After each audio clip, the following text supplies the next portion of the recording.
Hello and नमस्ते, स्वागत छ हजुरहरूलाई नेपाल अनलाइन स्कुल च्यानलमा। आज हामी चाहिँ यहाँ यस भिडियोमा जस्ट ओन्ली अडिटिङ स्ट्यान्डर्डको बारेमा पढ्न जाँदैछौँ। हामीलाई एक्जाममा सोध्ने भनेको यो टपिकबाट चाहिँ कति सोध्छ भन्दाखेरि एउटा वाट इज अडिट स्ट्यान्डर्ड र यो अडिट स्ट्यान्डर्डको चाहिँ इम्पोर्टेन्सहरू के छ भनेर दुईवटा क्वेसनहरू चाहिँ सोध्ने गर्दछ है। विशेष गरी चाहिँ धेरै सोध्ने भनेको यही नै हो। र आज हामीले यसमा यो इन्कम ट्याक्स साथसाथै यो हाम्रो अडिटिङको छ नि हो, यसको पार्टमध्ये चाहिँ हामीले अडिटिङको पार्ट चाहिँ गर्न जाँदैछौँ। टोटल पार्टमध्ये चाहिँ अडिट पार्टलाई चाहिँ हामी कभर गर्न जाँदैछौँ। यहाँ हामीले अडिटिङ स्ट्यान्डर्डको बारेमा पढ्छौँ है त। जस्तै अब हाम्रो एक्जाममा सोध्न सकिन्छ नि त, हामी एक्जाममा सोध्ने क्वेसनको प्याटर्न अनुसार जाउँ है त। जस्तै क्वेसन नम्बर 1 भनेर लेखेको छ, what is audit standard. Audit standard भनेको के हो है त।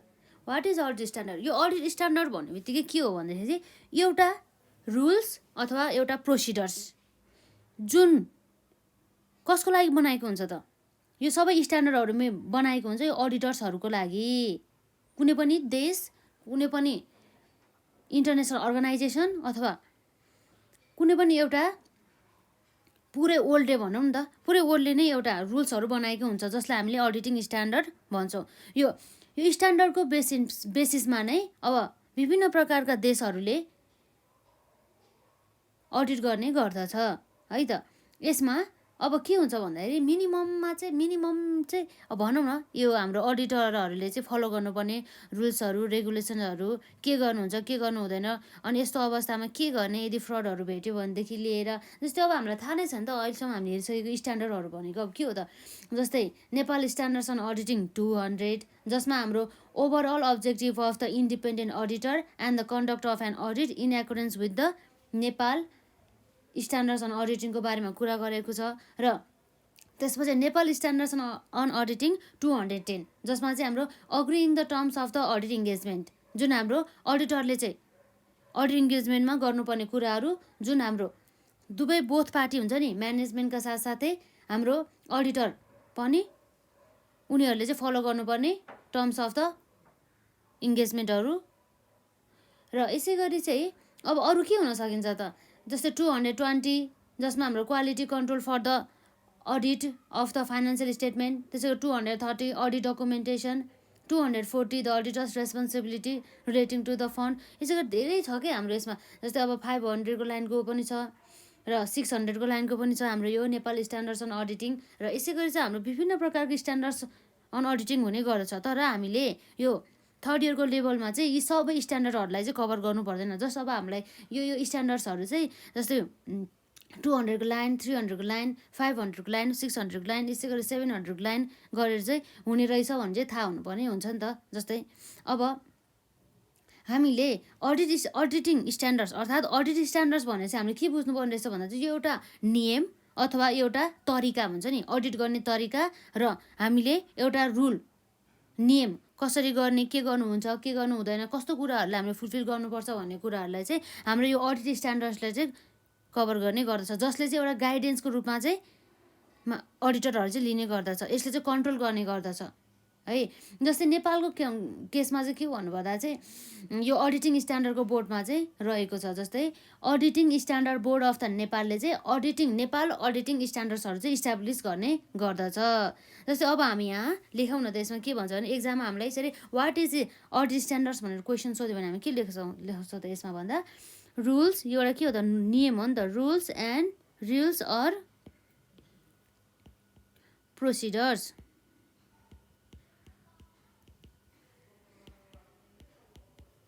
that are prescribed for auditor। कसको लागि चाहिँ प्रिस्क्राइब गरेको छ, अडिटर्सको लागि, by the various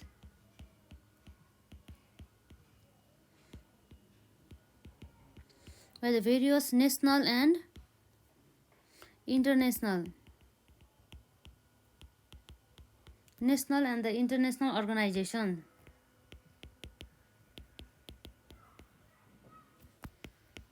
are known as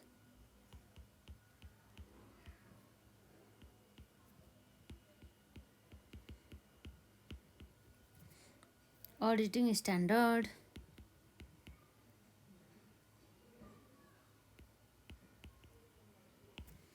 के रहेछ त यो भनेको एउटा नियम अथवा प्रोसिडर्स जुन चाहिँ that are prescribe for the अडिटर्सको लागि चाहिँ विशेष गरी चाहिँ बनाएको हुन्छ है त by the various national and the international organisation भनौँ न देश अथवा इन्टरनेसनल अडिटरहरू पनि हुन्छ नि हो उनीहरूको लागि चाहिँ बनाएकै एउटा नियम अथवा रुल्स भएछ के भन्छ अर्को प्रोसिडर्सहरू के प्रक्रियाहरू त्यसलाई हामी के भन्छौँ त अडिटिङ स्ट्यान्डर्ड भन्छौँ यसरी हामीले चाहिँ लेख्नुपर्ने हुन्छ जस्तो अब हामीले यसमा अरू कुरा पनि एड गर्न सक्छौँ नि त होइन त्यो भनेको के हो भन्दा चाहिँ जुन हाम्रो नेपालको कन्टेक्स्टमा यो नेपाल अडिटिङ स्ट्यान्डर्ड्सहरू कसले डेभलप गर्छ त भन्दा auditing standard board of the नेपालले है हाम्रो यहाँ रहेको छ in Nepal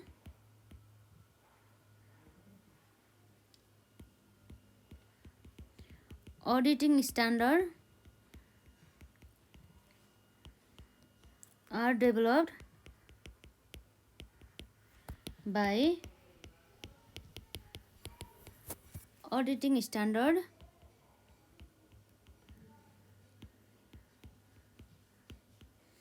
board of Nepal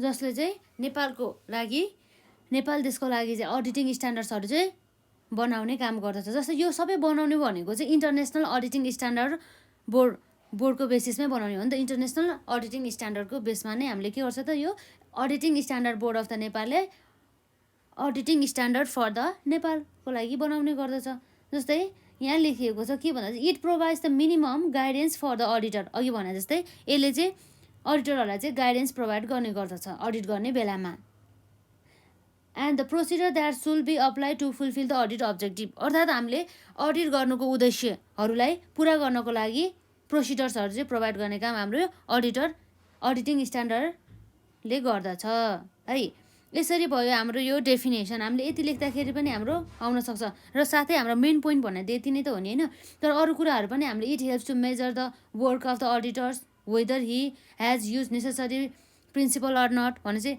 जुन हाम्रो अडिटरलाई चाहिँ हामी मेजर गर्ने काम गर्दछ कि अडिटरले चाहिँ कुनै पनि हामीले अडिटर चाहिँ अपोइन्ट गरे अरे अब उसले राम्रो काम गरेछ कि छैन भनेर हेर्नको लागि चाहिँ अब हामीलाई अडिटिङ स्ट्यान्डर्ड्स उसले फलो गरेछ कि छैन साथसाथै अब हाम्रो अरू के हुन्छ त कोड अफ कन्डक्टहरू हुन्छ त्यो कन्डक्टहरूलाई चाहिँ उसले पुरा गरेको छ कि छैन भन्ने कुराहरूलाई चाहिँ ध्यान दिनुपर्ने हुन्छ यसरी नै हामीले थाहा पाउँछौँ अडिटरले चाहिँ आफ्नो रेस्पोन्सिबिलिटी राम्रोसँग पुरा गरेको छैन अडिट चाहिँ राम्रोसँग गरेको छ कि छैन भन्ने कुराहरू होइन यदि उसले प्रिभाइलिङ लहरू हुन्छ नि हो प्रिभाइलिङ रुल्स एन्ड द रेगुलेसन प्रिभाइलिङ लजहरू जुन हाम्रो देशमा बनिएको हुन्छ हो त्यसहरूलाई चाहिँ फुल्ली रूपमा कम्प्लायन्स अर्थात् पालना गरेर अडिट गरेको छ भनेदेखि त्यस्तो बेलामा चाहिँ अडिटरले चाहिँ राम्रो काम गरेको छ भनेर चाहिँ हामीले बुझ्न सक्छौँ जस्तै अब हामीले यो त डेफिनेसन हामीले यसरी सोध्न सकिन्छ नि त वाट इज अडिट स्ट्यान्डर्ड भनेर अब कहिलेकाहीँ हामीलाई चाहिँ यसरी सोधिन्छ कि वाट इज अडिट स्ट्यान्डर्ड्स भनेर साथसाथै त्यसमा चाहिँ सोध्ने भनेको चाहिँ importance of the auditing standards or objective of auditing standards भनेर चाहिँ भनिन्छ नि त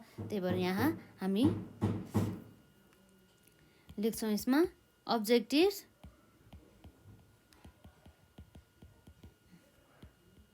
and importance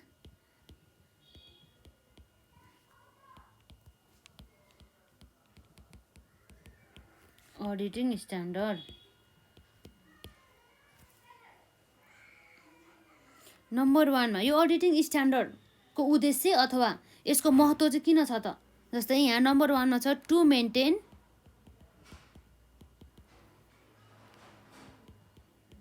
consistency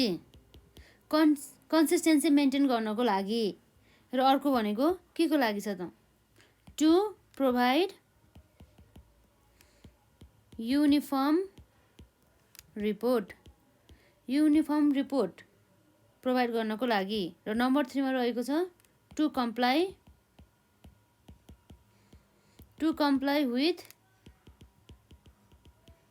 international standard comply गर्नको लागि युनिफर्म डिस्क्लोजर र यसै गरी अर्को छ नम्बर 5 मा टु प्रोभाइड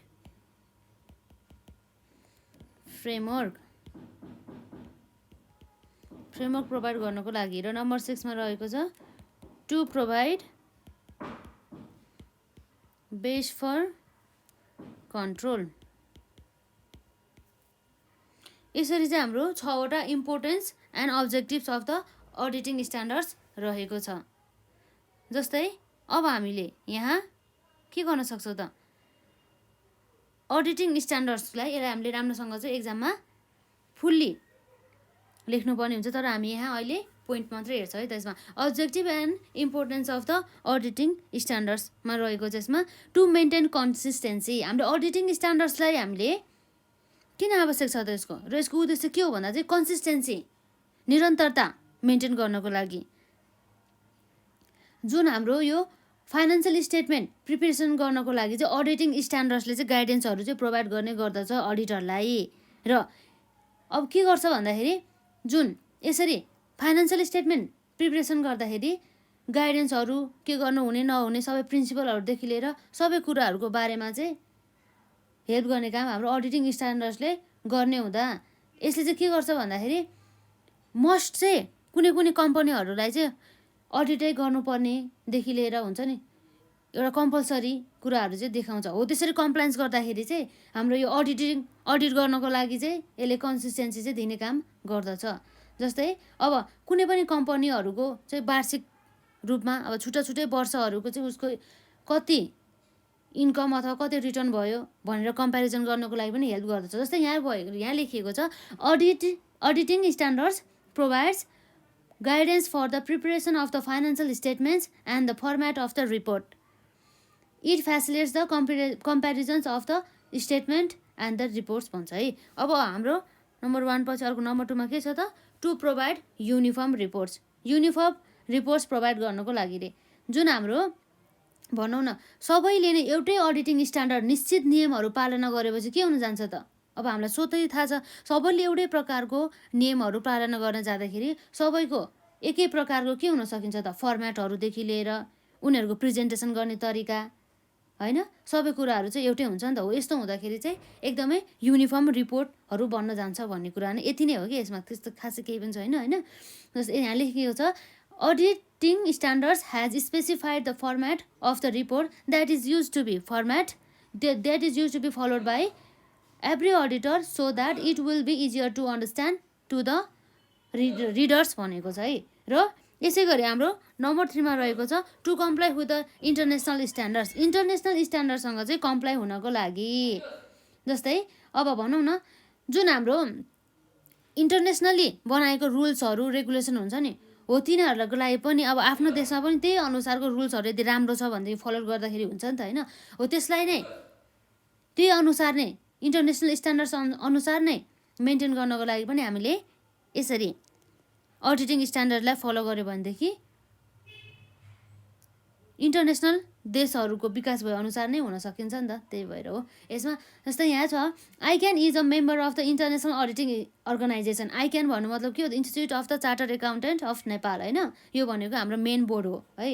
र ICAN is a member of the International Auditing Organization. It is the responsibility of the ICAN to comply the auditing procedures with the international procedures as to make our auditing acceptable to the international communities भनेको छ है। यसरी हामीले गरेको auditing रिपोर्ट्सहरू हुन्छ नि हो त्यो चाहिँ इन्टरनेसनली मान्यता प्राप्त गर्नको लागि चाहिँ हामीले इन्टरनेसनल स्ट्यान्डर्ड्सहरूलाई पनि फलो गर्नुपर्ने हुन्छ।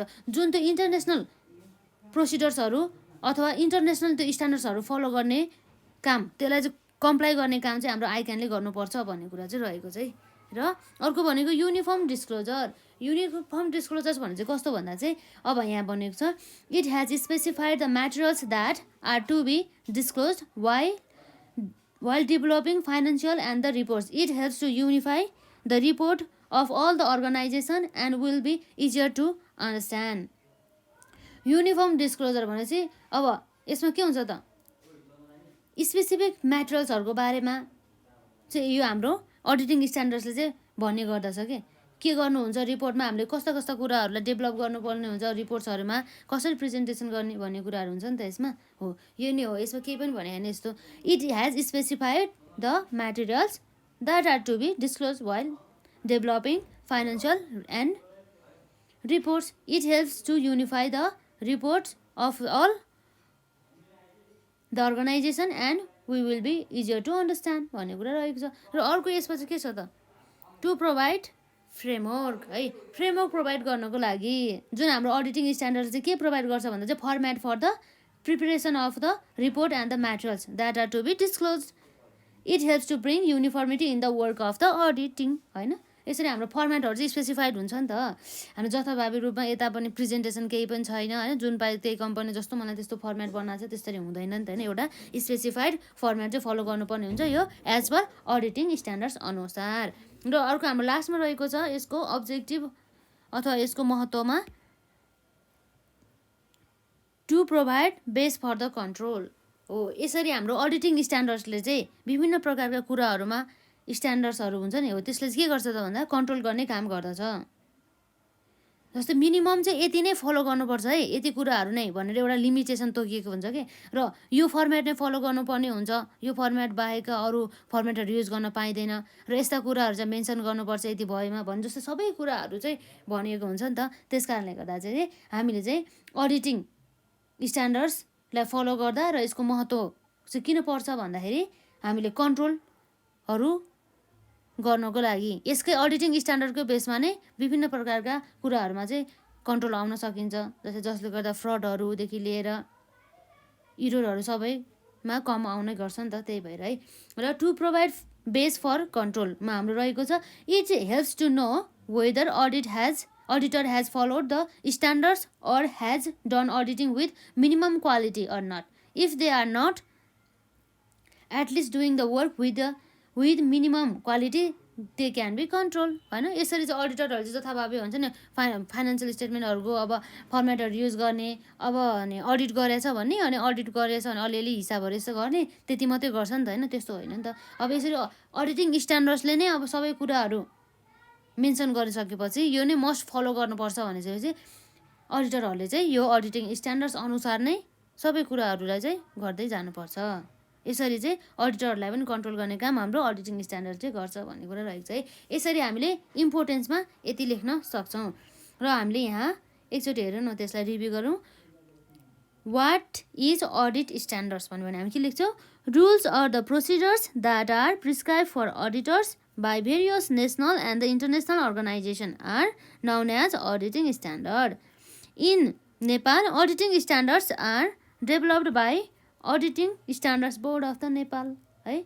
र objective and the importance of auditing standards मा के छ त, नम्बर 1 मा to maintain consistency र to provide uniform report, र नम्बर 3 मा रहेको छ to comply with international standards, र नम्बर 4 मा रहेको छ uniform disclosure, र नम्बर 5 मा रहेको छ to provide फ्रेमवर्क, र नम्बर 6 मा रहेको छ to provide base for the control. यसरी चाहिँ हामीले अब एक्जाममा सोधिने क्वेसनहरूलाई मात्रै फोकस गरेर नि त हामीले यसमा होइन।